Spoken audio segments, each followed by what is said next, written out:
نن په ډېر مهم موضوع باندې ډاکټر صاحب سره بحث کوو چې څه کوم د خپرونې موضوع مو هم کړې وه ګلوندردي یا د ستوني درد. ستوني درد ولې رامنځته کېږي؟ علتونه یې چی دي؟ دوستانو تاسو لیدلي وي ډاکټر صاحب باندې موږ تاسو په عامه لهجه وایو چې ستوني مې غوښې کړي دي. بیا ډاکټر صاحبان هغه ته تانسلونه وایي. خپله دغه د ستوني په درد کې تانسلونو لامل چی دي؟ تانسلونه څه شي ته ویل کېږي؟ کوم کسان باید خپل تانسلونه وباسي او کوم د تانسلونو دنده وظیفه چې ده د هغه مسایل دي چې انشاءالله نن به د خپرونې زموږ د همیشني همکار د داخله ناروغیو متخصص دکتر صاحب احمد جاوید شاه سره به بحث کوو. دکتر صاحب خیر راغلی، ستړی نشید. سلام خدمت شما و بیننده های نهایت ارجمند. امیدوار هستم که لباس عافیت درتان داشته باشم و صبح زیبای شما بخیر. ډیره مننه کوم. دکتر صاحب اصلي موضوع ته راځم. یوه پوښتنه دغه کوم چې د ستوني درد یوازې د تانسلونو نه پیدا کېږي که نه نور لاملونه هم لري؟ کمال صاحب در ابتدا همین تانسلا را یا گلودردی را یک اشاره می داشته باشیم که وظیفه تانسلا چی است؟ تانسلا عقدات لنفاوی هستند، عقدات دفاعی بدن هستند در حقیقت. امی زمانی که در سیستم تنفسی هر نوع انتان، ویروس ها، غذاهایی که ما استفاده می کنیم، انتانات مختلفی که میخواد که مداخله کنه، یک انتیژن، یک عامل بیرونی که میخواد مداخله کنه در قسم سیستم تنفسی، یعنی در خط دفاعی اول امی تانسلا قرار میگیرد.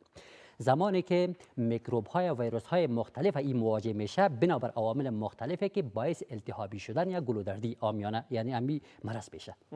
ښه ډېره مننه کوم. ډاکټر صاحب راځم د خپل سم د تانسل د تاسو یادونه وکړه چې خپله د میکروبونو معنی کې په اصطلاح د عسکر وظیفه اجرا کوي په ستوني کې. دا بیا ولې د ستونزو سره مخ کېږي؟ ولې د مشکلات سره تانسل مخ کېږي چې څوک ځینې کسان تاسو ته ډاکټر صاحب موږ ته وایي په خپله طریقه په خپله ویلي چې تاسو ستونی تانسلونه لري. یعنې تانسل خو ګټه رسوي انسان ته، بیا ولې مشکل جوړوي؟ بیا یک چیز بسیار مهم اشاره بکنم که متاسفانه یک چیزی که شاید بیشتر در بین هموطنان عزیز ما شایع باشه، یک چیز به نام لمفوسایت بی و تی تولید میکنه.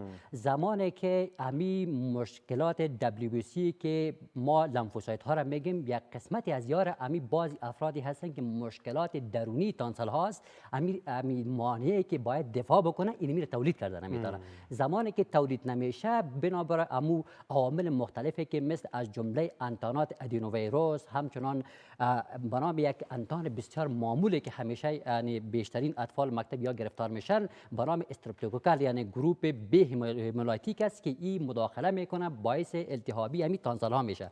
زمانی که امو مانع یعنی ضعیف میباشه در حقیقت ایجاد دفاع یعنی ضعیف بودن همین بدن رول نداره که یعنی یک نفر معافیتش پایین بیایه یعنی باعث گلودردی شه. مشکلات در خود تانسل ها میباشه.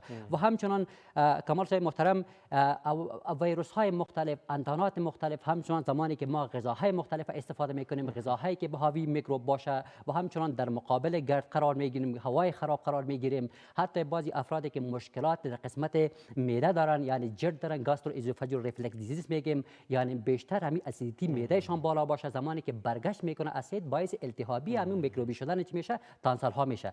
یعنی عوامل مختلف رول داره که اینجا باعث التهابی میشه. ډیره مننه کوم. ډاکټر صاحب په دې بحث دواړه وکړو چې تانسلونه په کومو حالاتو کې د لرې کېدلو دي چې ډاکټر صاحب هلته جراحي عملیات سره کوي؟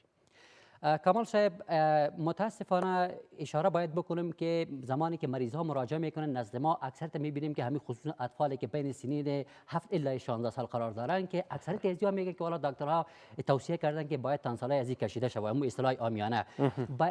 کدام اشخاص باید تانسلکتومی شوند؟ یعنی تانسلهای خود باید بکشن. اقلا در مدت 1 سال بیشتر از 7 بار یا باید گلوندردی را باید تجربه بکنن و در پالوی از او اقلا مانع مکتب رفتنشان در 1 سال باید 2 هفته باید باشه یک استتبابش و در پالوی از او تانسل هایی که آبسه تشکیل شده باشه، تانسل هایی که مانع تکلم و مانع تنفس گرفتن شده باشه و همچنان در پالوی از او که یعنی به طور باشه که با حالت پیشرفته باعث ادینوکارسینوما شه و حتی باعث سرطان ها شود. در این حالت ها ما میتونیم که یعنی تانسلکتومی کنیم یا تانسل ها را بکشیم. و همچنان تانسل هایی که از اثر تب بلند باعث اختلاش شود، یک نفر حالت اختلاش برسان واقع شود، در این صورت ها ما میتونیم که تانسلکتومی کنیم. در غیر از او تانسل ها یعنی وظیفه دفاعی بدن دارن، نباید اقدام بکنیم در تانسلکتومی.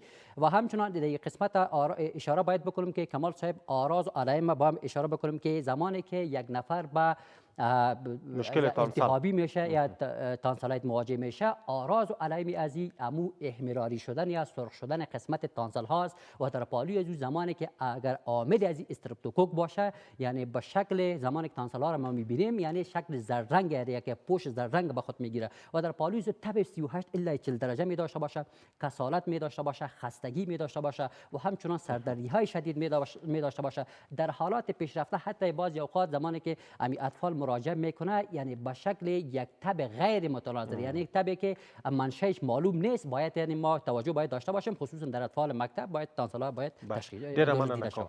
ډاکټر صاحب کله چې د یو چا تانسلونه وایستل شي جانبي عوارض لري او کنه؟ ځکه خو تاسو یادونه وکړه چې دا د انسان په ګټه دي، کله چې دا نه وي بیا انسان ته کومې ستونزې پیښیږي؟ یکی از سوالات بسیار باجا جناب کمال صاحب که این اشاره باید بکنم یک عضو دفاعی بدن هستن. زمانی که اگر ما تانسلکتومی میکنیم یا یعنی به اصطلاح عامیانه میبرداریم یعنی در حقیقت با انتانات مختلف، ویروس های مختلف میتونه که سیستم یعنی خصوص سیستم تنفسی ما را یعنی مواجه بسازه. افرادی که خصوصا زمانی که این تانسلکتومی میکنن میتونه که با انتانات خصوص سیستم تنفسی، نیمونیا، همچنان زمانی که جراحی میشه یعنی بدون شک با گلودردی های دوباره یا یعنی مواجه میشن. یعنی برای همیشه یا زمانی که تانسلکتومی میکنن یعنی توقع از انتظار از نداشته باشن که ما گلودرد نمیشیم، یعنی یک عضو دفاعی باید باشد در مقابل انتانات مختلف یک مانع است. ډیره مننه کوم. ډاکټر صاحب تشخیص په افغانستان کې څومره شونه لري دغه ستونزې دغه مشکل؟ تشخیص از کمال صاحب توسط تاریخچه گرفته میشه و در پالوی از او حتی سبب ما میگیم یک چیز باید نمونه برداری از امو یعنی از نمونه گرفته میشه از قسمت گلو و باز او کلچر میشه، مطابق از او یعنی دوا انتخاب بشه. اشاره باید بکنم که اکثریت گلودردی ها کمال صاحب متاسفانه یعنی به آنتیبیوتیک نیاز نداره. زمانی که ما گلودرد میشیم بیشتر میبینی که آزیترومایسین همون نقل جیب مردم از استفاده میکنه، به نام زدرو هست. باید نوع میکروب تشخیص شود در پالوی از او که آیا واقعیت گلودردی ما حالات ویروسی هست یا حالات انتانی یا میکروبی هست. یعنی ما بین ویروس و میکروب باید فرق کنیم. زمانی که اگر گلوی ما یعنی انتانی یا میکروبی باشه یعنی تب بلند زیاد می داشته باشه، کسالات خستگی، و افرادی که ویروسی باشن یا مشکلات ریزش و امو قسمت از نظر فیزیکی که ما زمانی که میبینیم یعنی گلو یعنی تانسالای عزیز رنگ سرخ احمراری می داشته باشه، رنگ زرد در قسمت غشای اپیتالزیا یعنی تشکل نمیکرده باشه.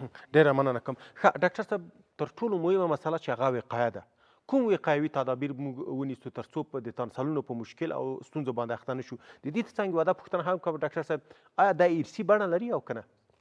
ارسی در اینجا اونقدر رول نداره کمال صاحب و یگانه چیزی که ما میخوایم که واقعیت اگر با گلودردی مواجه نشیم، حفظ الصحت دندان ها خیلی مهم است و در پالو از غذاهایی که حاوی چرب بیشتر از حاوی سرخ کرده، غذاهایی که سرخ کرده بازار هست، از غذاهایی که روی بازار فروخته میشه یا باید استفاده نکنیم و در پالو آب جوش داده درست استفاده شود، سبزیجاتی که مناسب هست درست یعنی کلورینیشن شده باشه یعنی تحت نمک یا قرار داده شود و در پالو از غذاهای استفاده کنیم که یعنی صحی باشه و همچنان از گرد و خاک و همچنان با تغییر فصل میتونه که باعث گلودردی شه. یعنی در کل یعنی همین چیزایی که من اشاره کردم یا را مراعات بکنیم یا به گلودردی مواجه نمیشیم. ډیره مننه کوم. ډاکټر صاحب ستاسو پیغام سره څه ویل لري هیوادوال ته؟ صحتمندی هموطنان عزیز خود خواهان هستم و کوشش کنن که در قسمت صحت خود متوجه باشند. ډیره مننه کوم د داخله ناروغیو متخصص ډاکټر صاحب احمد جاوید سیاوش چې زموږ سره هم خبرونه کې ګډون وکړ. تاسو په چار کې بریا وغواړم. قربان سلام.